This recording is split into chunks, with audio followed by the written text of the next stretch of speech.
मोदी सरकार 3.0 को बने अभी 2 साल भी पूरे नहीं हुए हैं, लेकिन सत्ता के गलियारों में हलचल तेज हो गई है। कारण है एक ऐसा इस्तीफा जिसे सरकार तो औपचारिक बता रही है, लेकिन दिल्ली के राजनीतिक गलियारों में इसे आने वाले बड़े तूफान की आहट माना जा रहा है। केंद्रीय राज्य मंत्री जॉर्ज कुरियन ने अपने पद से इस्तीफा दे दिया। राष्ट्रपति द्रौपदी मुर्मू ने प्रधानमंत्री नरेंद्र मोदी की सलाह पर उनका इस्तीफा तत्काल प्रभाव से मंजूर भी कर लिया। लेकिन असली सवाल यह है कि क्या ये सिर्फ एक मंत्री का इस्तीफा है या फिर मोदी कैबिनेट में बड़े बदलाव की शुरुआत? क्योंकि इस्तीफे के कुछ ही घंटों बाद प्रधानमंत्री नरेंद्र मोदी सीधे राष्ट्रपति भवन पहुंचे। राष्ट्रपति से मुलाकात की तस्वीरें भी सामने आई और यहीं से शुरू हुई अटकलों की नई कहानी। सवाल उठ रहा है कि आखिर ऐसा क्या होने वाला है जिसके लिए प्रधानमंत्री खुद राष्ट्रपति भवन पहुंचे? क्या मंत्रिमंडल विस्तार की तैयारी है? क्या कुछ बड़े चेहरों की छुट्टी होने वाली है? क्या कुछ मंत्रियों के विभाग बदलने वाले हैं? या फिर 2027 के चुनावों की तैयारी में बीजेपी अपनी पूरी राजनीतिक बिसात फिर से सजाने जा रही है?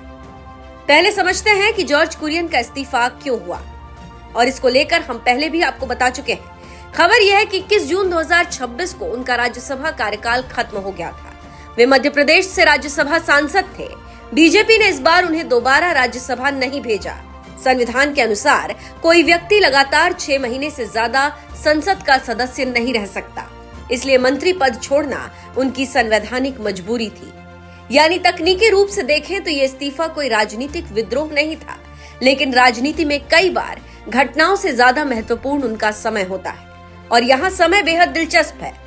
एक तरफ मॉनसून सत्र सिर पर है, दूसरी तरफ यूपी, पंजाब और कई महत्वपूर्ण राज्यों के चुनावों की तैयारियां शुरू हो चुकी हैं। बीजेपी संगठन में भी कई बदलावों की चर्चा चल रही है। ऐसे में जॉर्ज कुरियन का जाना और उसके तुरंत बाद प्रधानमंत्री का राष्ट्रपति भवन पहुंचना, दोनों घटनाएं मिलकर बड़े फेरबदल की संभावना को मजबूत कर रही हैं।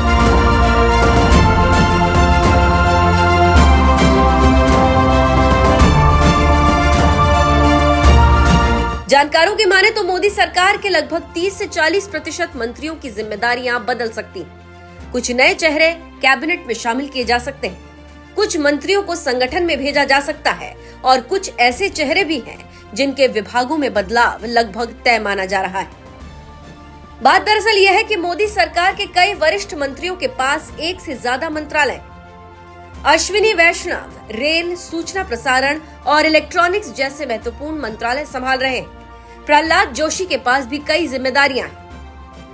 मनसुख मांडविया संगठन और सरकार दोनों में सक्रिय भूमिका निभा रहे हैं। ऐसे में चर्चा है कि कुछ मंत्रालयों का पुनर्वितरण किया जा सकता है, ताकि सरकार की कार्यक्षमता और राजनीतिक संतुलन दोनों बनाए रखे जा सके। अब सवाल यह है कि नए चेहरे कौन हो सकते हैं। सबसे ज्यादा चर्चा बीजेपी के राष्ट्रीय महासचिव तरुण चुग की हो रही है। पंजाब से आने वाले तरुण चुग लंबे समय से संगठन में सक्रिय हैं। बीजेपी पंजाब में अपना आधार मजबूत करना चाहती है, और ऐसे में उन्हें केंद्रीय मंत्रिमंडल में जगह मिल सकती है। उसके अलावा महाराष्ट्र और पश्चिम बंगाल से भी नए चेहरों को शामिल किए जाने की चर्चा है। महाराष्ट्र में बीजेपी और उसके सहयोगियों की राजनीति तेजी से बदल रही है। वहीं पश्चिम बंगाल में बीजेपी लगातार अपना जनाधार बढ़ाने की कोशिश कर रही है। ऐसे में इन राज्यों को ज्यादा प्रतिनिधित्व देकर पार्टी राजनीतिक संदेश देना चाहती है।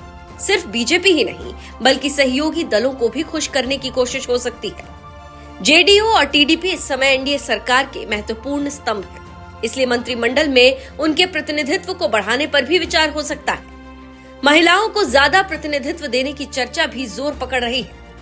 यानी आने वाला फेरबदल केवल प्रशासनिक नहीं, बल्कि पूरी तरह राजनीतिक संदेश देने वाला हो सकता है। दिलचस्प बात यह है कि जॉर्ज कुरियन बीजेपी के इकलौते प्रमुख ईसाई चेहरे माने जाते थे।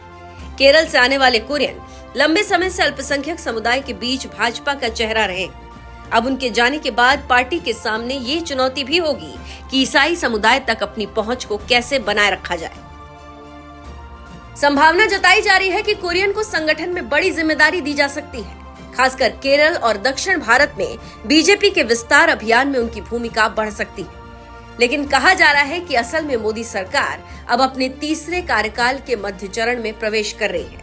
2027 के विधानसभा चुनाव दूर नहीं है, उत्तर प्रदेश, पंजाब जैसे राज्यों में बीजेपी को नई रणनीति बनानी होगी। इसके अलावा सरकार पर प्रदर्शन सुधारने का भी दबाव है। कई मंत्रालयों के कामकाज को लेकर सवाल उठते रहे, कई मंत्री लगातार सुर्खियों से दूर रहे और मोदी की राजनीति हमेशा से परफॉर्मेंस आधारित मानी जाती रही है। याद कीजिए, इससे पहले भी कई बार उन्होंने अचानक बड़े फैसले लेकर राजनीतिक पंडितों को चौंका दिया है। इसलिए इस बार भी कोई बड़ा नाम अगर मंत्रिमंडल से बाहर हो जाए या किसी बड़े मंत्रालय की जिम्मेदारी बदल जाए तो हैरानी नहीं होनी चाहिए।